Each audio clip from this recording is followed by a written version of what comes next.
Okay, I think we can go ahead and get started here. Um, hey everyone, my name is Dennis Dungachin. I'm the CEO and co-founder of Lightyear, where we have raised about $50 million to build the AI-powered telecom operating system for the enterprise, where we automate your entire telecom lifecycle from beginning to end with software. And today, I'll be sharing some proprietary data and insights from our software platform on trends we see in the enterprise ISP experience, which we know all too well, and how you can leverage this information to drive better experience for yourself at the enterprise. And before we get going to the actual presentation, of course, I just introduced myself, CEO and co-founder at Lightyear. Um, my wonderfully handsome co-host here, Lee. Do you want to quickly introduce yourself? Yeah, hey everyone. Lee Pallett, Head of Solutions Engineering here at Lightyear. And I've spent the better part of the past 20 years in supporting enterprise customers in their sourcing of network connectivity, infrastructure, and other technology services across the globe. Awesome. Thank you, Lee, and excited to have you here. So we have a fun-filled agenda for everyone here. We're going to talk first about ISP quoting, what factors impact quote speed, the actual pricing you get, quote accuracy. We're going to talk about the install experience, average DA install timelines, satisfaction on an install, what drives better versus worse satisfaction. And we're going to talk about lifecycle management post-install. And then we'll say a couple words about Lightyear. And we'll let you know where you can find a lot more detail about this because we actually published a report called the ISP Experience Guide that goes into much, much more depth than we're going to go into here on all of these things. The other thing, just as a reminder for everyone, the recording of this presentation and slides will be shared within 24 hours of the presentation's conclusion. So don't worry about taking a ton of notes because you'll get all of this. Um, please do ask questions. This time is your time, not ours. So if you have particular questions that we're either dancing around or not directly getting to, ask them and we'll do our best to give you a great answer. And after the webinar, we will put out a survey that helps us put together the best possible content for all of you to the extent that you can sort of provide some insight. So let's get started. First, let's talk about quote speed. Um, everyone here probably knows the feeling.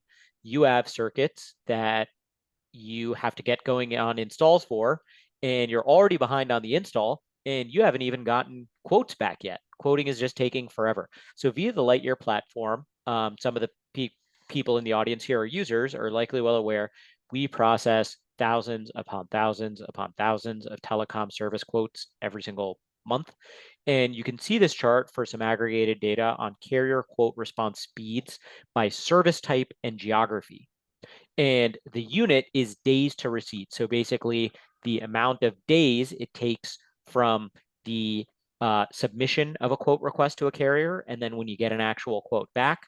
And you can see here basically the median that we see by each product type and geo, and also the 90th percentile. So at the longer or the very longest end. So to set a baseline of what you're looking at, a US dedicated internet access quote on average is received within about 1 business day.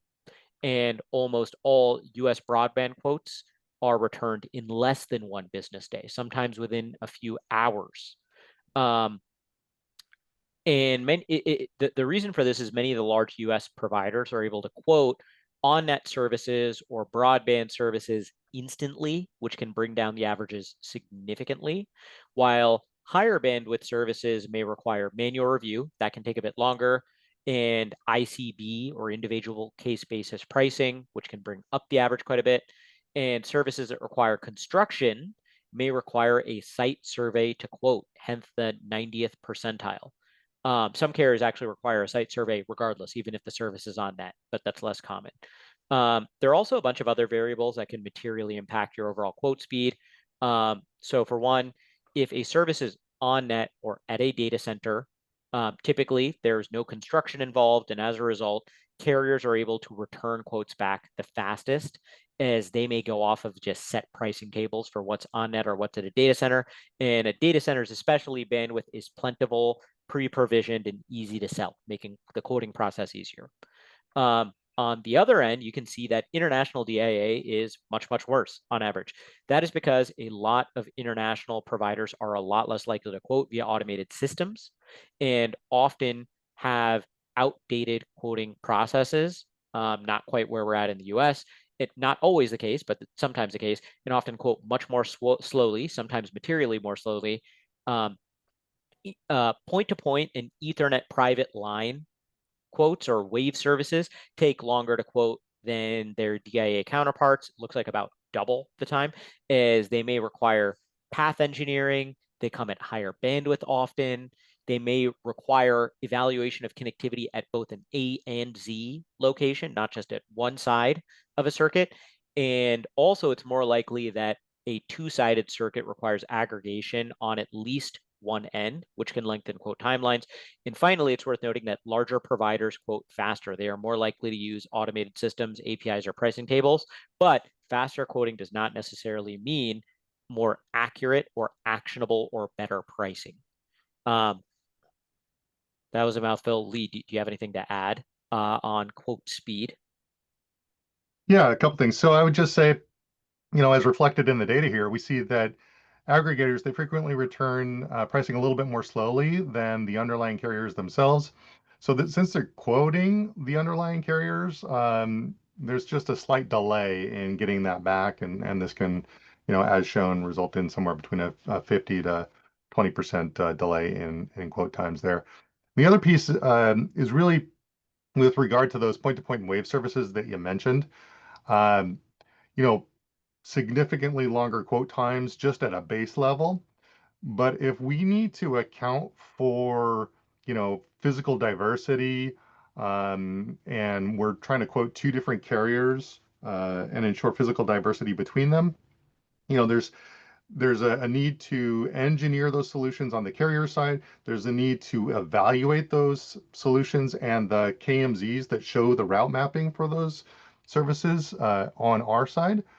And this can result in sort of an extended back and forth between carriers to get those services engineered to full diversity and result in additional delay.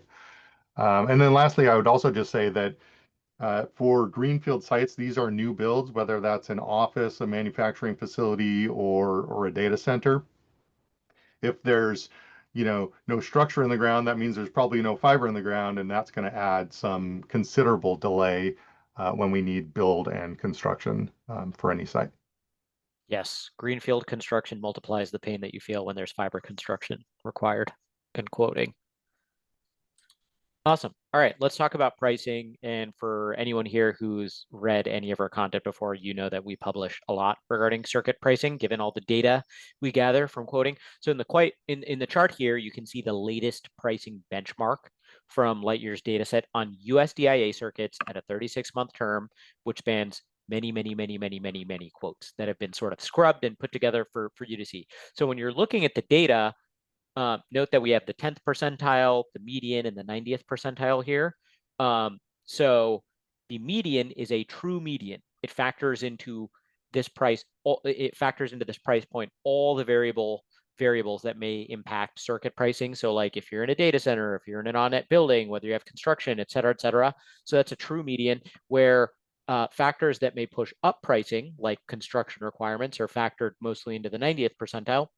And factors that may push down pricing, like no construction, are in the 10th percentile. So let's talk a little bit about the variables that impact pricing the most from what we see. So, for one, you can see higher bandwidth, higher price. So yes, the higher the bandwidth, all else equal, the higher price you'll pay for service. However, scale benefits are quite significant. So at $503 a month on average for a 100 meg circuit, you're paying $5.03 per meg, whereas at $966 a month for a gig circuit, you're paying 97 cents a meg. So that's over an 80% drop in cost per meg. And at the 10 gig price point, you're paying 25 cents a meg. That's another 75% drop in cost per meg. Pretty wild, the benefits for scale there. It's worth noting that the bottom end of the price distribution for DIA generally only includes on-net connectivity that requires little to no construction or connectivity at a co-location site, which often also, again, requires no construction and there's bandwidth pre-provisioned. When construction is needed to reach a site, especially if that construction includes trenching or splicing, the cost of construction is basically amortized in the monthly cost of the circuit, resulting in a higher average cost. And that pretty much accounts for the entirety of the high end of the price distribution. Circuits requiring construction can get very, very expensive depending on where it is that you're buying. And that's why on-net is always better from both a speed and price perspective. It's also worth noting that contract terms can impact price as well. Everything you see here is a 36-month term. If you're getting a 12-month term, generally we see a 10 to 20% cost premium on average. And then finally, aggregators. If you're buying from an aggregator, you're buying connectivity from a provider that is either type 2ing it to you or reselling connectivity to you that's purchased from another underlying carrier.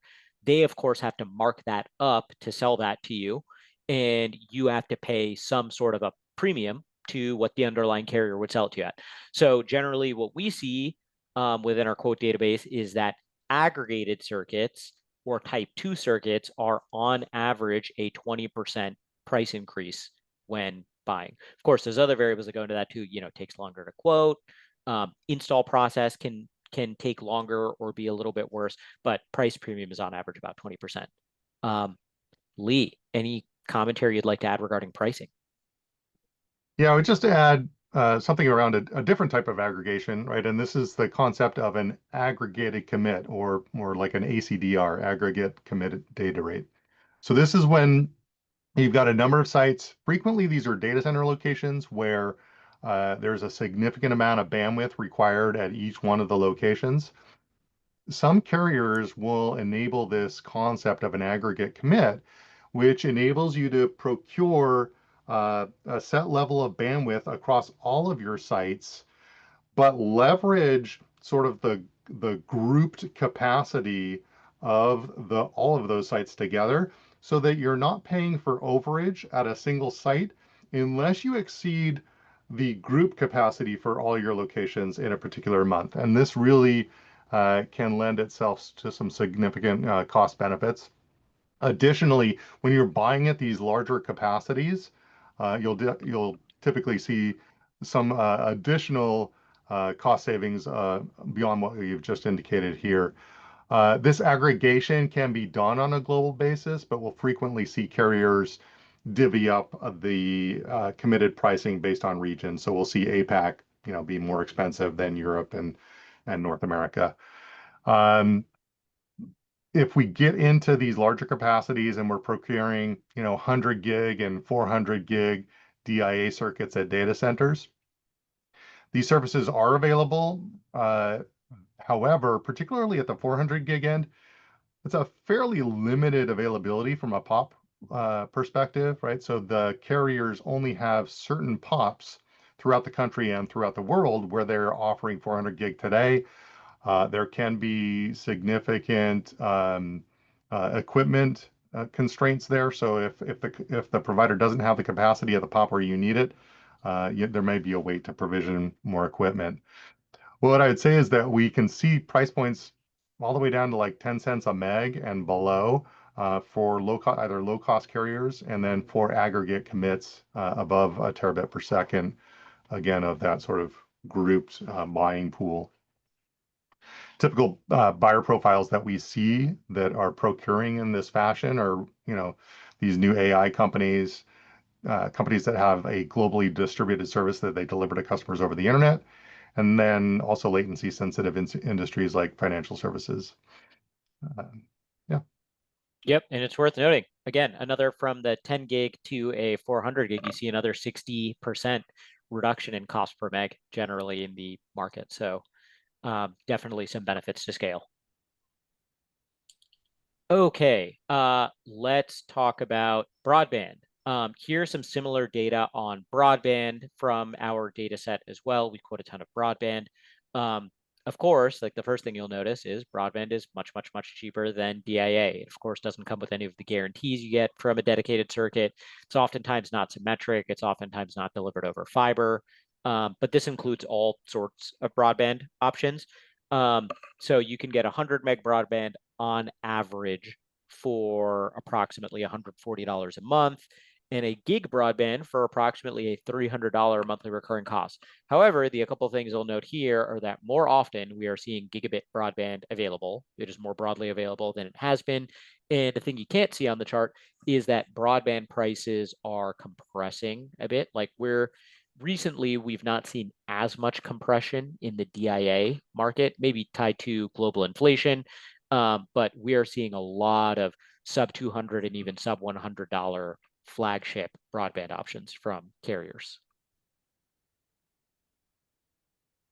Yeah, just to add to that, I would say that, not all broadband is created equal. Comes in a number of different kinds of variations. Physically, you're getting either fiber or coax. You're either getting a symmetric up down or an asymmetric. Your pricing is going to reflect the different capability and service that you're getting from in broadband. Um, it's really important to know what capacity and capabilities you're getting, and really understand that in broadband, none of this is guaranteed, right? And so while it can be an excellent, good backup option, it's important to understand how that architects into the level of resilience and uptime that you're looking to deliver. Awesome. All right, let's talk about the other end of the spectrum. Highly engineered high bandwidth circuits. So here are some benchmarks you can see for point-to-point or Ethernet private line and wave circuits. So basically two-sided WAN circuits with an A and a Z for 10 gigabit bandwidth on a 3-year term. And a few things you'll see here are that the cost per meg on 10 gigabit WAN circuits is way lower than DIA. DIA was about $2,500 for a 10 gig. Over here, you're seeing a median, $1,400. So that's a significant reduction. And also, waves come in a little bit cheaper than point-to-point or Ethernet private lines, significantly cheaper at the 10th percentile. It's worth noting that the vast majority of two-sided WAN circuits that we quote connect to data centers. So that does result in cheaper pricing for the same reasons, DIA is cheaper in data centers. It's just that with wave and point-to-point circuits, the vast majority we quote in data centers, so that definitely skews the data. Whereas with DIA, most of what we quote is actually outside of a data center, so that doesn't impact the data. It's also worth noting that between point-to-points or Ethernet private lines and waves, both, of course, securely transmit data between an A and a Z location, but waves utilize what you call DWDM or dense wavelength division multiplexing technology to transmit more data over the same fiber, basically different electronics and different transmission protocol, which allows for higher bandwidth capabilities and a cheaper cost per megabit service if all other variables are equal. If you need 100 gigabits or 400 gigs of dedicated bandwidth from an A to a Z, a wave may actually be your only option. That results in lower average pricing per unit of bandwidth over here. However, you'll notice that at the 90th percentile, waves are a little more expensive. Why is that? Well, the other key variable when looking at circuits between an A and a Z is that the distance between 2 points is an additional determinant that really can impact pricing. The longer the distance, the higher the price. In our data, you can see that 90th percentile wave pricing is higher because we're also quoting on average at the 90th percentile longer distances than just like a high-end wave at the same distance costing more. Lee, anything you want to add here? Yeah, some additional considerations here when we're talking about these WAN circuits, and this is a two-sided circuit, an A side and a Z side, and so really we're looking at two network install projects in one rather than just a single install project with DIA or other service. And so there's a couple of complexities here. One is that, in the case of data center to data center, in some scenarios, you're going to have the provider be on net at both locations. But in others, you may see a type 2 at one side and on net at the other. That's going to add both deployment time and cost. The other is one of the sort of not necessarily niche today, but a specific type of point-to-point is what we call a direct cloud connection, where we're connecting a data center to a cloud service provider like AWS, Azure, or GCP. And when we do these direct cloud connections, there are a few different deployment options, and some of them can result in additional complication and complexity that causes delay and less desirable outcome. So we always recommend using a carrier that offers a holistic end-to-end solution where that underlying carrier not only is on net at your data center, but they're a partner of the cloud service provider that you're looking to connect to. And so they can deliver a singular service that connects you all the way into the cloud. An alternative method that sometimes we see is leveraging a carrier that essentially sells you a point-to-point from your data center to what we call the cloud on-ramp. That's where the cloud service provider enables network connection. And then there's one little remaining piece, which is a cross connect between the carrier and the cloud on-ramp network fabric. And since it's not that single holistic service, that little additional cross connect piece can frequently go sideways at install and cause significant delay, if not an outright unsuccessful implementation. Noted. Uh, Definitely an approach we do not recommend taking.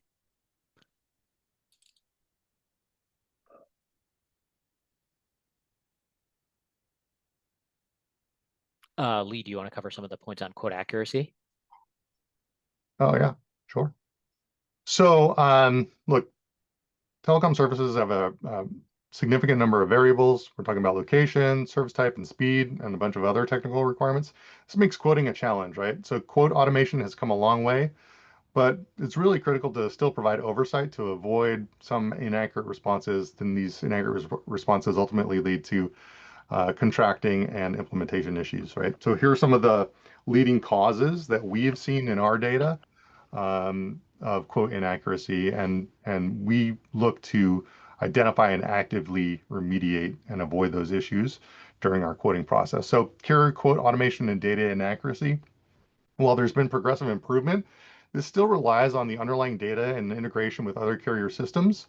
So we frequently see no bids where the carrier is actually on net. We see quotes with on net pricing where the carrier is actually unavailable. And we also see that carrier systems frequently don't truly reflect the current state of that service provider, and it's due to inaccurate updates. And another phenomenon that's very common in telecom, which is prevalent, M&A, right? So telecom carriers are constantly merging and being acquired, and this results in the need to collapse systems together, and that causes bad data. So one of the other big pieces in inaccuracy is that the customer request is not being met. So it's the worst kind of mistake that we see.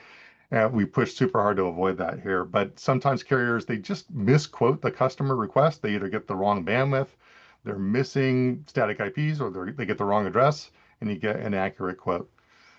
We see aggregator issues. These aggregators, again, they're adding that additional layer that results in higher degrees of inaccuracy than quoting directly with the carriers themselves. They want to try and return those quotes as quickly as possible. So sometimes shortcuts are taken, and this results in some inaccurate pricing or, serviceability of the site itself. Um, we also see inaccurate data in the request side. So look, customers make mistakes too. We see customers in the address, we get an incomplete address, and it results in an incorrect quote. And full service requirements, like again, those static IPs are sometimes just simply forgotten in the quote request, and it results in the need for a requote. We also see a fundamental misunderstanding of the product that's being requested. Customers might request a quote for service, but they're actually looking for something else. And these examples include confusing bandwidth capacity for support capacity with the actual circuit, or requesting an incompatible handoff type, which we see all the time. So really, again, using alternative data streams to double check the responses that we're getting from the carriers and then pushing back where we see inconsistencies, it's really critical to driving accurate quoting outcomes.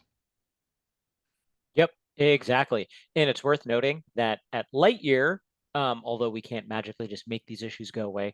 We do have product and process that helps us proactively identify, avoid, and fix these issues when they come about. So you don't end up signing an order for a quote that's actually not going to deliver what you want or could not possibly deliver what you want. So now let's talk about ISP circuit installs. Maybe the toughest part of a network manager's experience. So on this chart, you can see some detail on how long average circuit installs take based on Lightyear's data on services we've installed. I want to say that the data is a little bit better in our data set because we drive a better install experience, but I'm a bit biased.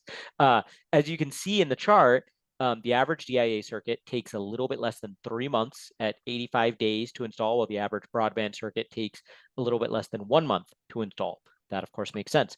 DIAs involve many extra steps, some of which can take loads of time: construction, provisioning, testing, etc., while broadband installs often don't require these steps. We see the fastest broadband installs occur within about a week, not too distant from the home broadband experience.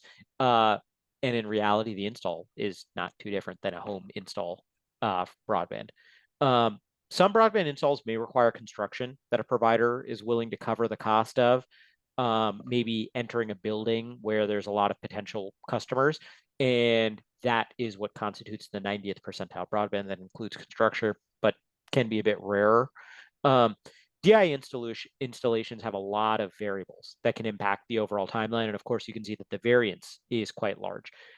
Being on net where no construction is required is the biggest determinant of an install timeline.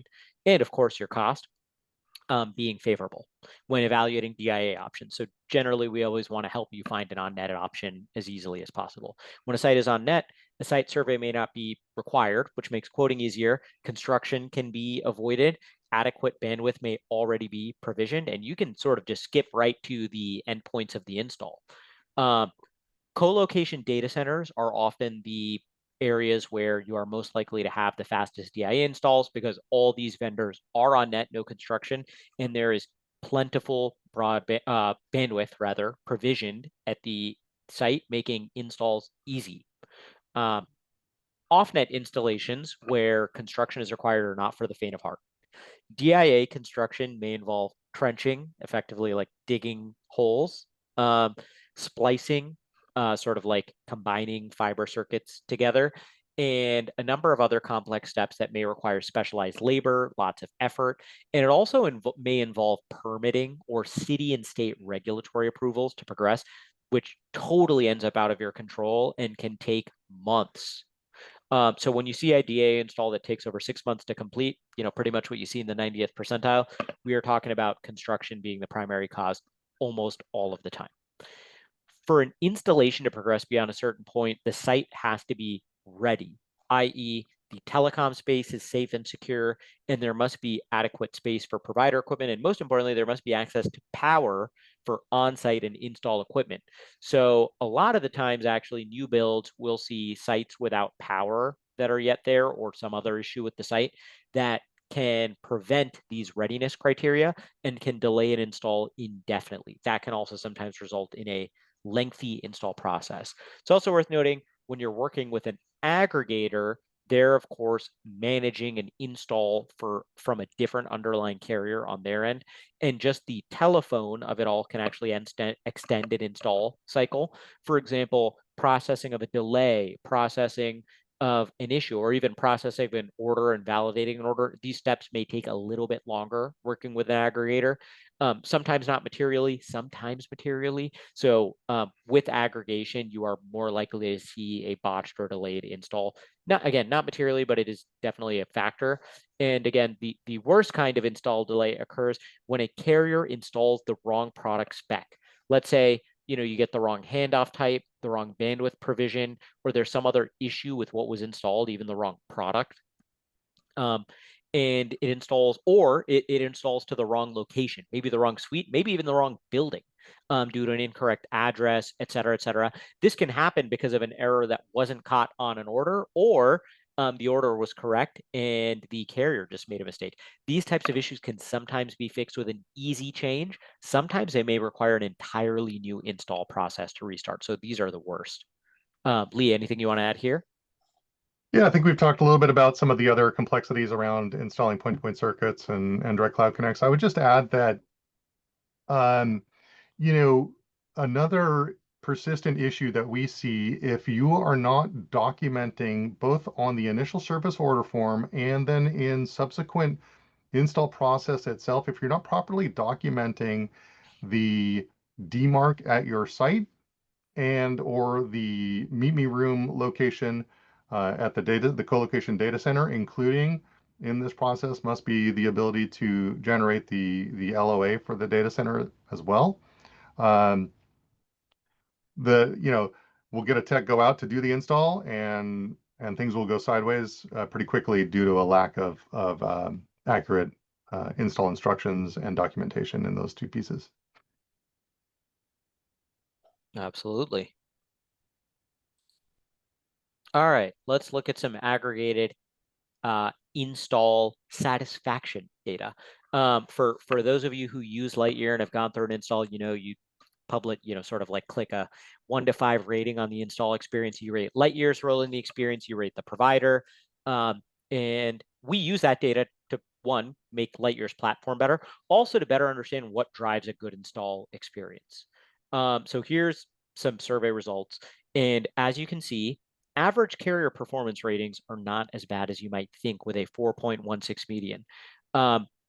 Lightyear's average is quite a bit higher than the provider average, as Lightyear is often escalating issues on behalf of the customer and attempting to solve problems on behalf of the customer, yielding stronger ratings in some of the toughest circumstances.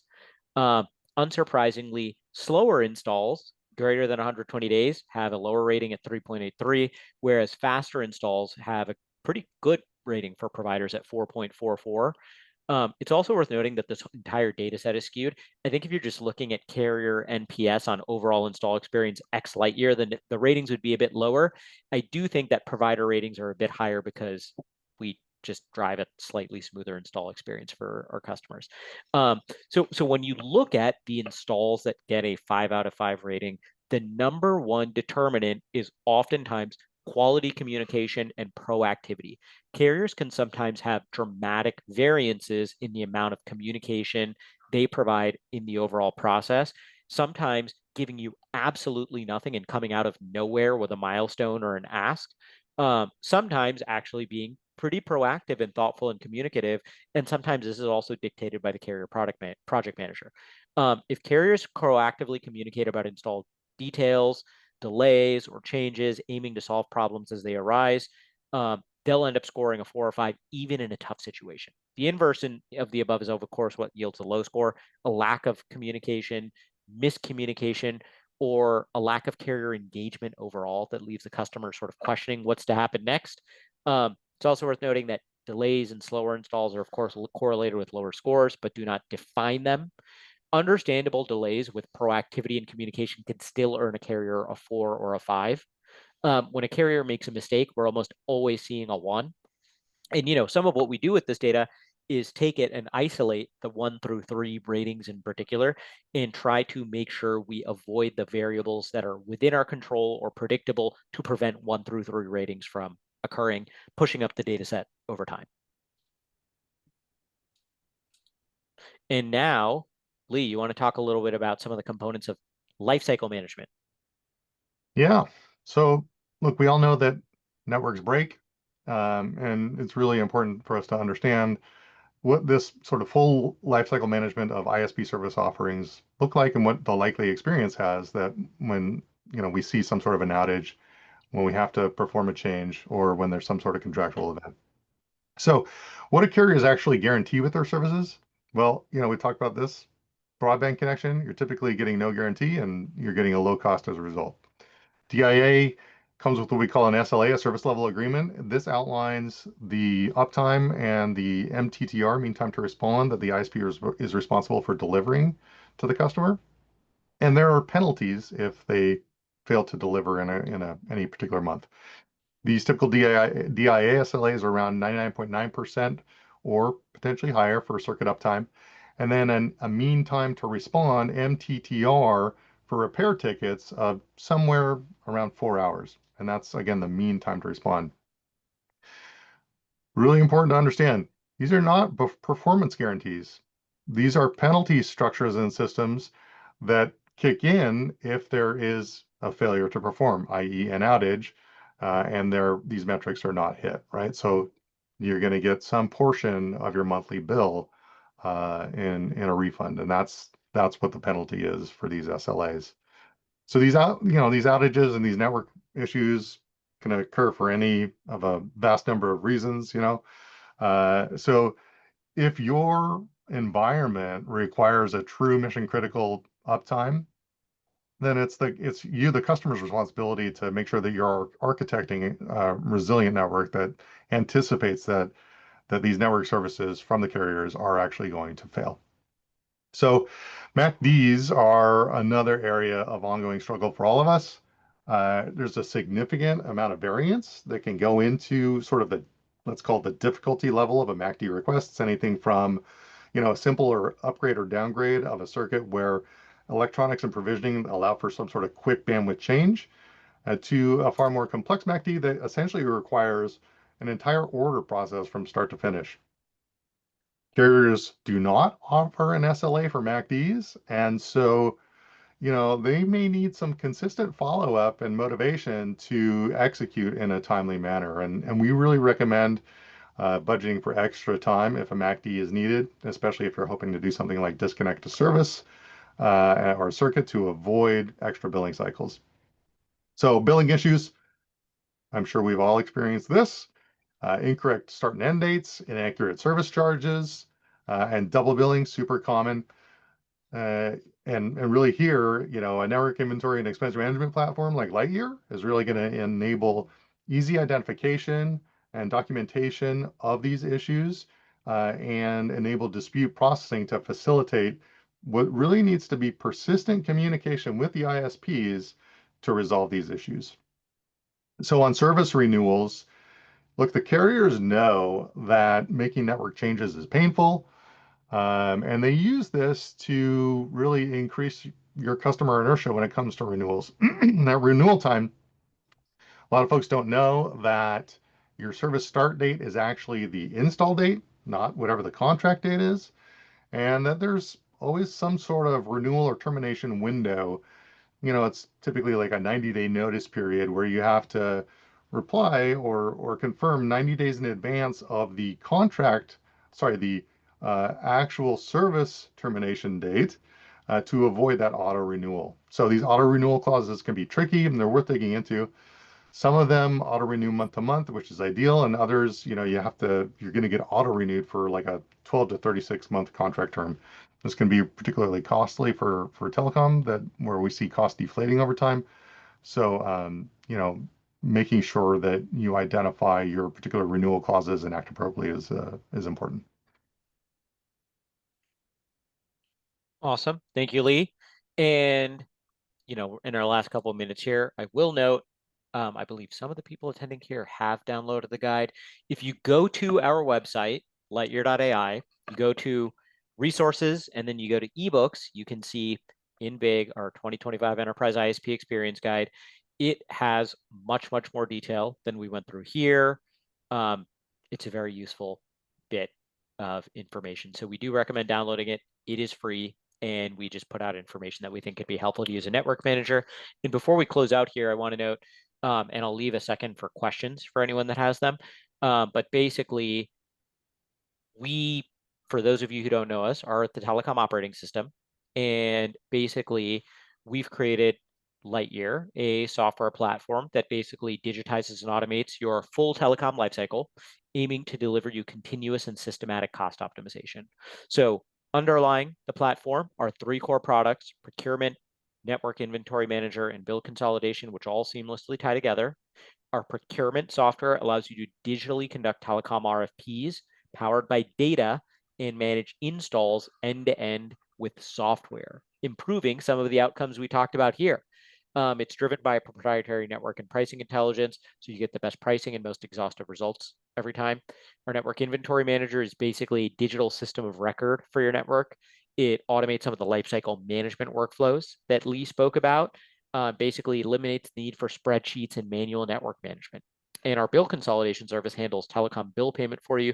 You pay one simple monthly bill, and we audit all of your invoices for you and get them paid and digitized. You add all this up, it results in over 70% time savings and over 20% cost savings on telecom vendor management, and you're set up for continuous savings. And you'll be benefiting from the most fulsome carrier network and data set in the industry.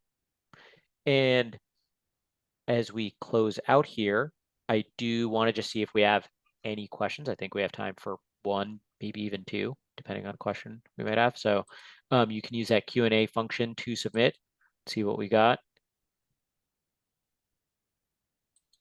Okay, we got a question. I am having ongoing issues with one of my primary carriers. What do you recommend I do to improve that experience? Lee, you want to take the lead on that one?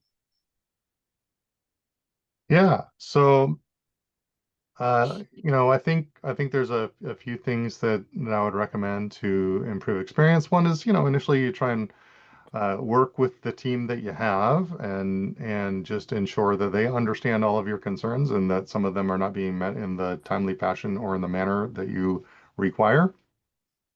And then if that fails to address the issue, we recommend escalation, right?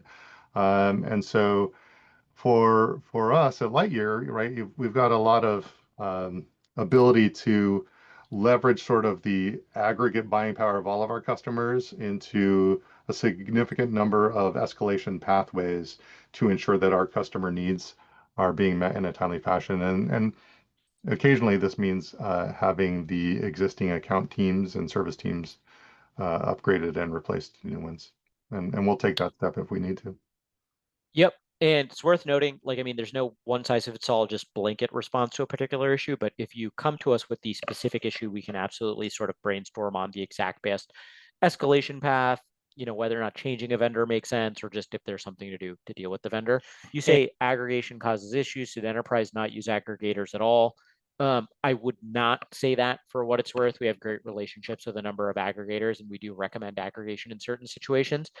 I believe that if your network performance is very important, you make a lot of changes, you care about issue resolution, you care about diversity.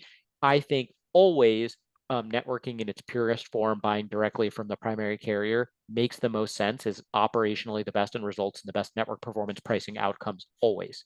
However, if you have an extremely large network and there are pockets of the globe or even the United States where onboarding new vendors is just difficult and you want to sort of limit your quantity of vendors, we recommend basically trying to maximize the amount of coverage with primary vendors that you can and utilizing aggregation in pockets to sort of fill gaps and basically cover all the other areas where you may have to onboard a long tail of vendors. And that's a strategy piece that we can actually help you with. We're at time here, so I don't want to spend anyone else's time, but if you have anything else you'd like us to cover, please do reach out and check out the ebook. Thank you again for joining. Thank you.